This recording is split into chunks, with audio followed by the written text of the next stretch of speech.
Queue న్యూస్లో పనిచేయటకు senior video editors కావాలను సంప్రదించవలసిన నెంబర్లు 8688926084. ఇక మరోవైపు ఇప్పుడు ప్రధానంగా రాష్ట్ర వ్యాప్తంగా ఉత్కంఠగా ఎదురు చూస్తా ఉన్నారు. మా గురించి కనీసం మాట్లాడుకుంటలేరని చెప్పేసి ఇక్కడ డిఎస్సి అభ్యర్థులు, అక్కడ డిఎస్సి అభ్యర్థులు, ఇటు గ్రూప్ 2 అభ్యర్థులు క్లియర్గా ఎదురు చూస్తూ ఉన్నారు. క్యూ న్యూస్లో ఇప్పుడు మేము ఈ విషయాలు చెప్పేసరికి అరే మా గురించి మాట్లాడతలేరు కనీసం అని అనుకుంటున్నారు. 100% దయచేసి మీకు చేతులు జోడించి చెప్తా ఉన్నాము రాష్ట్ర ప్రభుత్వానికి, దయచేసి ఈ గ్రూప్ 2 అభ్యర్థులకు సంబంధించి కానీ తర్వాత డిఎస్సి అభ్యర్థులకు సంబంధించి కానీ వాళ్ళ న్యాయమైనటువంటి డిమాండ్ అది. పాపం చచ్చిపోతా ఉన్నారు, తర్వాత మొత్తం కూడా నరాలు తిరిగే ఉత్కంఠ ఉన్నది వాళ్ళ దగ్గర. ఏం చేయాలనో అర్థమైతలేదు. ఇప్పుడు 18వ తారీఖు నాడు పరీక్షలు అంటే హాల్ టికెట్ డౌన్లోడ్ చేసుకుంటారు. హాల్ టికెట్ డౌన్లోడ్ చేసుకున్నా కూడా ఒరిగేది ఏం లేదు, పోస్ట్ పోన్ చేయండి. హాల్ టికెట్లు డౌన్లోడ్ చేసుకున్నారు కాబట్టి వాళ్ళు పరీక్ష రాయడానికి సిద్ధంగా ఉన్నారనేటువంటి కొన్ని మాటలు చెప్తా ఉన్నారు. ఇది కరెక్ట్ కాదు. ఎందుకనంటే అసలు యాక్చువల్ గా పరీక్ష పెడతారని చెప్పేసి చెప్తే హాల్ టికెట్ డౌన్లోడ్ చేసుకుంటారు. అయితే గతంలో మీరు ఒకసారి గత చరిత్రను కూడా ఒకసారి మీరు తిరిగి చూసుకోండి. వైఎస్ రాజశేఖర రెడ్డి గారు ముఖ్యమంత్రిగా ఉన్నప్పుడు అప్పుడు 50,000 పోస్టులతోటి ఇక్కడ ఉపాధ్యాయ పోస్టుల నియామకానికి కోసం నోటిఫికేషన్ జారీ చేసిండ్రు. జారీ చేసిన తర్వాత దగ్గరికి వచ్చిన తర్వాత ఒక 2 రోజులు ఉండగా మళ్ళీ ఆ నోటిఫికేషన్ని అంటే వాయిదా వేస్తూ నిర్ణయం తీసుకున్నారు. అంటే మనము పోస్ట్ పోన్ చేయడం పెద్ద విషయం కాదు, దానివల్ల ఎలాంటి న్యాయపరమైనటువంటి సమస్యలు రావు. తర్వాత ఇంకేందంటే నిరుద్యోగులే కోరుకుంటున్నప్పుడు చేస్తే బాగుంటుంది. దయచేసి మంత్రులందరూ కూడా ఆలోచించండి, దయచేసి ఎమ్మెల్యేలారా మీరు చెప్పండి. తర్వాత ముఖ్యమంత్రి గారు నిజంగా కూడా నిరుద్యోగుల పట్ల సానుకూలమైనటువంటి దృక్పథంతో ఉండే వ్యక్తి ఆయన, నిజంగా నిరుద్యోగుల బాధలు తెలిసినటువంటి వ్యక్తి. ఎందుకంటే పాలమూరు బిడ్డ ఆయన కాబట్టి ఆయనకు అన్ని బాధలు తెలుసు. 100% ఆయన కూడా సానుకూలంగా స్పందించి ఇటు సీతక్క కానీ అటు భట్టి విక్రమార్క గారు కానీ తర్వాత ఇక్కడ దుద్దిల శ్రీధరబాబు గారు కానీ తర్వాత కోమటిరెడ్డి వెంకటరెడ్డి గారు కానీ మంత్రులందరూ కూడా అంటే పొన్నం ప్రభాకర్ గారు కానీ ఇక్కడ మంత్రులందరూ కూడా దీనిపైన ప్రధానంగా చర్చించండి దయచేసి. ఎందుకనంటే ఒక్క ప్రాణం పోయినా కానీ మనం తీసుకురాలేము. ఎందుకంటే చాలా ఆవేదనతో ఉన్నారు, చాలా కష్టాల్లో ఉన్నారు, చాలా బాధతో ఉన్నారు. గుండె నిండా బరువెక్కినటువంటి బాధతోటి కొన్ని వేల ఫోన్లు వస్తున్నాయి. ఆ ఫోన్లు లిఫ్ట్ చేయలేక చచ్చిపోతున్నాం. ఒకవేళ వాళ్ళని కొంచెం సీరియస్ అయితే వాళ్ళు బాధపడుతున్నారు. అన్నా మేము ఇంకా చివరి పరిస్థితుల్లో ఉన్నామన్నా, మేము ఏం చేయాలని అర్థమైతలేని చెప్తా ఉన్నారు. దయచేసి అర్థం చేసుకోండి, ఇది ఎవరి కోసమో ఎవరికో లబ్ధి ఏం పొందదు. 100% మీరు చేసినటువంటి ఏదైతే మంచి పని ఉన్నదో ఆ మంచి పని వాళ్లకు ఎవరికి నిరుద్యోగులకు మీరు అందించాలనుకున్నటువంటి ఫలాలు అందాలంటే 100% మీరు పోస్ట్ పోన్ చేయాల్సినటువంటి అవసరం 100% తక్షణమే ఉన్నది. కాబట్టి 1000% ప్రభుత్వం దీనిపైన 100% నిర్ణయం తీసుకోవాలి. ఇవాళ ముఖ్యమంత్రి గారి మీటింగ్ ఉందని తెలిసింది, తర్వాత ఇక్కడ ఐఏఎస్ అధికారులతో ఐపీఎస్ అధికారులతో ఉందని తెలిసింది. 100% అందులో ఇక్కడ ఐఏఎస్ అధికారులు ఎవరంటే ఇప్పుడు విద్యాశాఖ నుంచి కూడా ఉంటారు, తర్వాత ఇక్కడ ఏది టీజీపీఎస్సీ సెక్రటరీ కూడా ఉండే అవకాశం ఉంటుంది. కాబట్టి దయచేసి గ్రూప్ 2కు సంబంధించి కానీ తర్వాత ఇక్కడ ప్రధానంగా ఇప్పుడు డిఎస్సి అభ్యర్థులు మొత్తం కూడా మెంటల్ టెన్షన్ తోటి మొత్తం పిచ్చి అయిపోతున్నారు. కాబట్టి 100% డిఎస్సి అభ్యర్థులకు కానీ తర్వాత గ్రూప్ 2 అభ్యర్థులకు కానీ అంటే గ్రూప్ 2 గ్రూప్ 3 ఒకసారి నిర్వహించండి, ప్రాబ్లం ఏం లేదు. ఎందుకంటే అవి సేమ్ సబ్జెక్ట్ ఉంటుంది, ఒకటే సబ్జెక్ట్ ఉంటుంది. కానీ ఇక్కడ గ్రూప్ 2 వేరు, తర్వాత ఇక్కడ ఏది డిఎస్సి వేరు. కాబట్టి ఈ రెండు చదువుకోవాలంటే మేము ఏం చేయాలో అర్థమైతలేదని చెప్పేసి వాళ్ళు తీవ్రమైనటువంటి ఆవేదనతో ఉన్నారు. మరీ ఎందుకు చెప్తా ఉన్నామంటే తీవ్రమైనటువంటి ఆవేదనతో ఉన్నారు. మీ ప్రభుత్వానికి చెడ్డ పేరు వచ్చేటువంటి అవకాశం ఉంటుంది. ఏ మాత్రం ఒక ప్రాణం కూడా ఒకవేళ కోల్పోయినా కానీ రాష్ట్ర ప్రభుత్వానికి చెడ్డ పేరు వస్తుంది. దయచేసి ఆలోచించండి. ఎందుకంటే దీన్ని అడ్వాంటేజ్గా తీసుకోవాలని చెప్పేసి బీఆర్ఎస్ భావిస్తూ ఉంది. కాబట్టి మీరు నిర్ణయం తీసుకోండి. దయచేసి ఇంతగా ఎందుకు చెప్తా ఉన్నామంటే ఆవేదనతో చెప్తా ఉన్నాం, బాధతో చెప్తా ఉన్నాం. ఎందుకంటే గ్రౌండ్ లెవెల్కి వెళ్ళి వాళ్ళ దగ్గరికి కలిసి వాళ్ళతో మాట్లాడినాం కాబట్టి చెప్తా ఉన్నాం. దయచేసి ప్రభుత్వం దీనిపైన ఇవాళ సానుకూలమైనటువంటి నిర్ణయం తీసుకోవాలి. 100% అక్కడ డిఎస్సి అభ్యర్థులకు కానీ ఇటు గ్రూప్ 2 అభ్యర్థులకు కానీ ఊరటనిచ్చేటువంటి ప్రకటన చేయాలి. దీనివల్ల రాష్ట్ర ప్రభుత్వానికి వచ్చినటువంటి నష్టం లేదు, లాభమే జరుగుతుంది. తర్వాత ఇంకొక విషయం చెప్తా, అసలు యాక్చువల్ గా ఎందుకు పోస్ట్ పోన్ చేయాలి? అట్లయితే 15 నుంచి ఏం చేసిండ్రా పీకుతున్నారా ఇట్లా కూడా ఒక్కొక్క డైలాగ్ కొట్టినరు. అయితే నేను ఏం చెప్తున్నా అంటే ఎప్పుడైతే నార్మల్గా నోటిఫికేషన్ వచ్చిన తర్వాతనే ఏ ఉద్యోగానికైనా ప్రిపేర్ అయ్యే వాళ్ళకు కొంచెం ఇంట్రెస్ట్ అనేది వస్తుంది, సీరియస్నెస్ వస్తుంది. విషయం చెప్తా పాటు అసలు యాక్చువల్గా ఏం జరిగిందంటే గతంలో ఉన్నటువంటి దుర్మార్గమైనటువంటి ప్రభుత్వం ఏం చేసిందంటే 5,089 పోస్టులు డిఎస్సి అని చెప్పేసి ఒకటి ప్రకటించింది. అంటే ఉపాధ్యాయ పోస్టులు 5,089 వేసింది.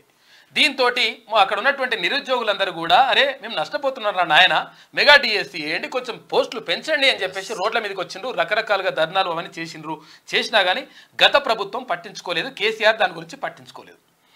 5,089 పోస్టులు వేస్తే ఇక అందులో ఏమైందంటే అసలు యాక్చువల్గా 5,089 పోస్టులు వేస్తే ఏమైంది, ఇప్పుడెందుకు 11,000 పోస్టులు వేస్తే ఏమైందని అనుకుంటే ఇక్కడ 5,089 పోస్టులు ఉన్నప్పుడు అక్కడ స్కూల్ అసిస్టెంట్ పోస్టులు ఉంటాయి కదా, హై స్కూల్లో టీచర్ ఉంటాయి పోస్టులు ఉంటాయి కదా, స్కూల్ అసిస్టెంట్ పోస్టులకు సంబంధించి ఆ 5,089 పోస్టుల్లో పోస్టులు లేవు.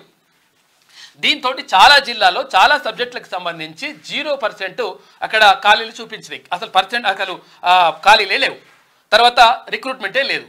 దాంతో అసలు యాక్చువల్గా ఏమైందంటే ఈ ఎవరైతే స్కూల్ అసిస్టెంట్కు ప్రిపేర్ అవుతున్నటువంటి బీఎడ్ అభ్యర్థులు ఉంటారో వాళ్ళకు డిఎడ్ పాపం ఇది కూడా లేదు, ఏది ఎస్జిటి అవకాశం కూడా లేదు.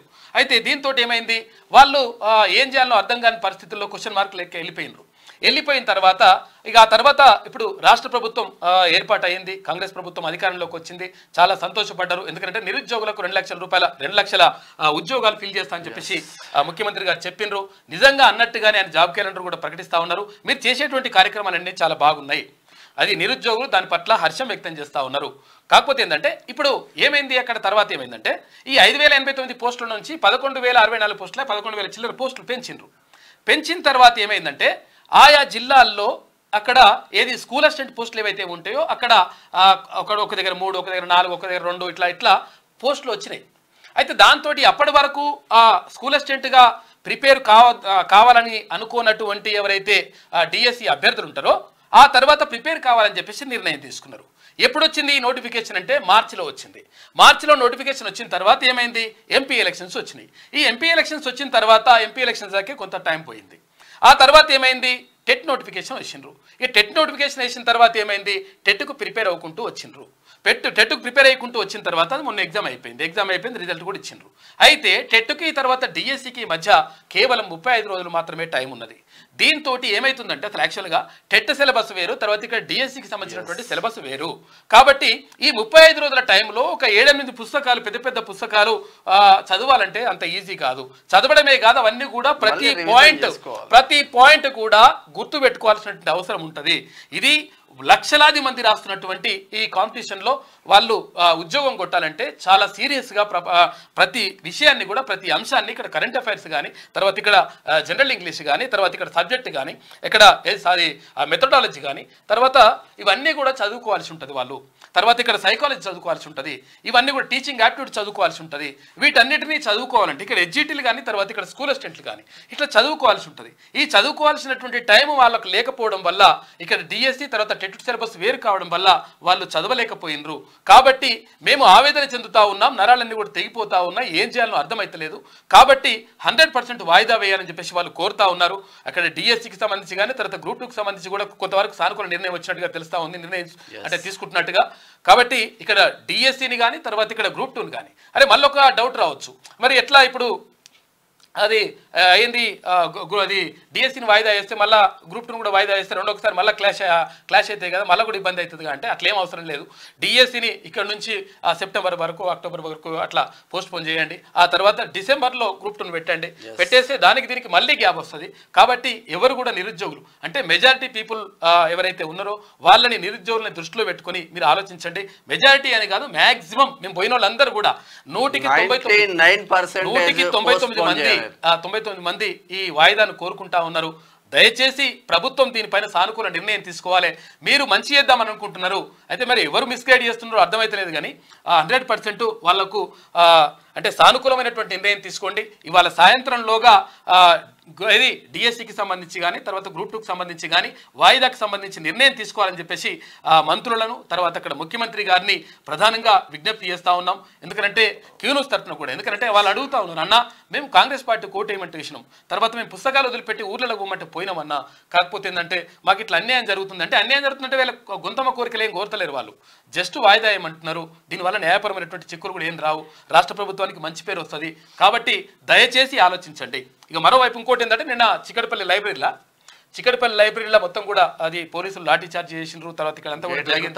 తర్వాత అక్కడ మహిపాల్ యాదవ్ మహిపాల్ యాదవ్ను కూడా అరెస్ట్ చేసిండ్రు. ఇది కరెక్ట్ కాదు. ఎందుకంటే ప్రజాస్వామ్యయుతంగా సరే ఏదో నడుస్తూ ఉంటే ఇట్లా అరెస్ట్ చేసి తర్వాత అక్కడ భయభ్రాంతులకు గురి చేయడం మాత్రం ఎట్టి పరిస్థితుల్లో కరెక్ట్ కాదు. కాబట్టి మహిపాల్ యాదవ్ను 100% రిలీజ్ చేయాల్సిన అవసరం ఉన్నది. చాలా మంది అక్కడ అభ్యర్థులను కూడా గ్రూప్ 2 అభ్యర్థులు, డిఎస్సీ అభ్యర్థులు, అమ్మాయిలు కూడా అరెస్ట్ చేసిండ్రు. తర్వాత ఇది కరెక్ట్ కాదు. ఎందుకంటే గత ప్రభుత్వం ఇటువంటి చర్యలు చేపట్టడం వల్లనే గత ప్రభుత్వానికి నష్టం జరిగింది. మొత్తం మీద కుడిచిపోయినరు వాళ్ళు. కానీ ఇప్పుడున్నటువంటి ప్రభుత్వం మీరు నిజంగా కూడా చిత్తశుద్ధితో ఉన్నారు. ఆ చిత్తశుద్ధిని నిరూపించుకోండి. దయచేసి అక్కడ నిరుద్యోగుల పట్ల సానుకూలమైనటువంటి నిర్ణయాలు తీసుకొని ఇటువంటి చర్యలకు చేపట్టకండి. ఎందుకంటే ప్రభుత్వానికి మంచి పేరు రావాలని చెప్పేసి మేము కూడా కోరుకుంటా ఉన్నాం. ఎందుకంటే గతంలో మొత్తం కూడా నష్టపోయినాం కాబట్టి చెప్తా ఉన్నాం. కాబట్టి దయచేసి దీనిపైన ఆలోచించాలి. ఎందుకంటే ఇంతసేపు ఎందుకు మాట్లాడుతున్నాడు ఏం కథ అంటే, ఎందుకంటే ఒక్క ప్రాణం పోయినా కానీ మనం తీసుకురాలేమన్నా. కాబట్టి దయచేసి ఆలోచించండి. మీరు మరీ ఒకసారి కావాలంటే మళ్ళీ ఇంటెలిజెన్స్ రిపోర్ట్ని తెప్పించుకోండి. సార్ ఒకసారి శివప్రసాద్ రెడ్డి సార్ కొంచెం మీరు దయచేసి ఒక్కసారి మీరు వెళ్ళి చెప్పండి. కింద జరుగుతున్నటువంటి ఏదైతే గ్రౌండ్ లెవెల్లో ఉన్నటువంటి పరిస్థితిని దయచేసి వివరించి ఆ గ్రూప్ 2 అభ్యర్థులకు సంబంధించి కానీ తర్వాత డిఎస్సి ప్రధానంగా అభ్యర్థులకు సంబంధించి కానీ నిర్ణయం తీసుకోవాలని చెప్పేసి మనస్ఫూర్తిగా కోరుతా ఉన్నాం. దయచేసి నిర్ణయం తీసుకుంటారని చెప్పేసి చేతులు జోడించి నమస్కరిస్తున్నాం. ఇది ఇట్లా ఉంటే నిన్న సీఎం రేవంత్ రెడ్డి అధ్యక్షతన మంత్రుల మీటింగ్ జరిగింది. దాంట్లో ఎమ్మెల్సీ తీన్మార్ మల్లన్న కూడా పాల్గొన్నాడు. తీన్మార్ మల్లన్న కూడా పదే చెప్తా ఉన్నారు. కోదండరామ్ సార్ కూడా పదే చెప్తా ఉన్నారు, డిఎస్సి ఒకటి వాయిదా వేయండి, విద్యార్థుల కోసం మీరు వాయిదా వేయండి, చేసే మంచి పని చేస్తా ఉన్నారు కానీ వాళ్ళని ఇబ్బంది పెడతా ఉన్నారని నిన్న సీఎం తో కూడా మాట్లాడినట్టు తెలుస్తా ఉంది. అన్న కూడా మీకు తీన్మార్ మల్లన్న క్లియర్ గా ఉన్నాడు. తీన్మార్ మల్లన్నకి అటువంటిది ఏం లేదు. ఎందుకంటే తీన్మార్ మల్లన్నే కాదు ప్రభుత్వం కూడా క్లియర్గా ఉంది కానీ మిస్లీడ్ చేస్తున్నారు ఎవరు, అది అర్థమైతే లేదు. కాకపోతే తీన్మార్ మల్లన్న ఎప్పుడు కూడా నిరుద్యోగుల పక్షాన్నే ఉంటాడు, విద్యార్థుల పక్షాన్నే ఉంటాడు, బాధితుల పక్షాన్నే ఉంటాడు. ఇది 100% కరెక్ట్. కాబట్టి దయచేసి అర్థం చేసుకోండి. లెటర్ ఇస్తే ఏమైందంటే ఒక ఎమ్మెల్సీ లెటర్ ఇచ్చిందంటే ప్రభుత్వంలో ఉండి ప్రభుత్వానికి లెటర్ ఇస్తే ఎంత ఇంపాక్ట్ పడుతుందో ప్రభుత్వానికి తెలుసు తప్ప మీకు. కాబట్టి 100% చిత్తశుద్ధితో ఉన్నారు. ప్రభుత్వం కూడా అట్లనే ఉన్నది. మరి ఏదో కొంచెం రిపోర్ట్ ఏదో ప్రాబ్లం ఉన్నట్టుంది, ఒకడో మిస్లీడ్ చేసిండ్రు.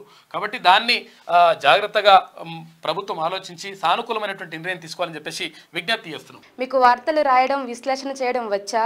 అన్యాయాన్ని ప్రశ్నించడం తెలుసా? ఇంకెందుకు ఆలస్యం? క్యూ న్యూస్ మిమ్మల్ని ఆహ్వానిస్తుంది.